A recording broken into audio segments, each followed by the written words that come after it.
আজকে যাচ্ছি অনেকদিন পর মামা বাড়িতে। আসলে দিদা আর নানির শরীরটা একটু খারাপ, তাই ভাবলাম সবাই মিলে একবার দেখিয়ে আসি। জার্নি মানেই তো একটা আলাদা আনন্দ। গাড়িতে আমার পাশে বসেছিল আমার মা, নিকিতা এবং মিষ্টু। মাঝ রাস্তায় মাসি মামা বাড়ির জন্য মিষ্টি আর ফলমূল কিনে নিল। দিদাদের বাড়ি পৌঁছে দেখি চারিদিক একটু অগোছালো, আসলে নতুন ঘর তৈরি হচ্ছে তো তাই।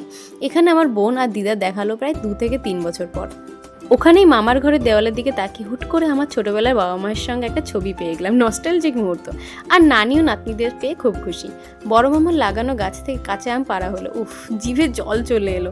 আর এই দেখো আমার দাদার পোষা পায়রাগুলো, কি মিষ্টি দেখতে তাই না?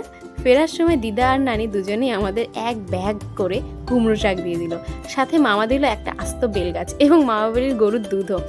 আমাদের বাড়ির ওই ভ্যাপসা গরমের পর এখানে এসে যেন বাঁচলাম। চারপাশটা কি সুন্দর শান্ত, আর এমন ফুরফুরে হাওয়া দিচ্ছে যে সত্যি প্রাণটা জুড়িয়ে যাচ্ছে। এগুলো গাড়িতে লোড করে ফিরতি পথে আমি আর নিকিতা বেরোলাম পনির কিনতে, কারণ বাড়িতে আজ অতিথি আসবে। আর সুযোগ বুঝে আমরা দোকান থেকে মিষ্টিও খেয়ে নিলাম। জানো তো, নিকিতার সাথে আমার প্রায় 3 বছর পরে দেখা হলো। সব মিলিয়ে আজকের দিনটা বেশ ভালোই কাটলো।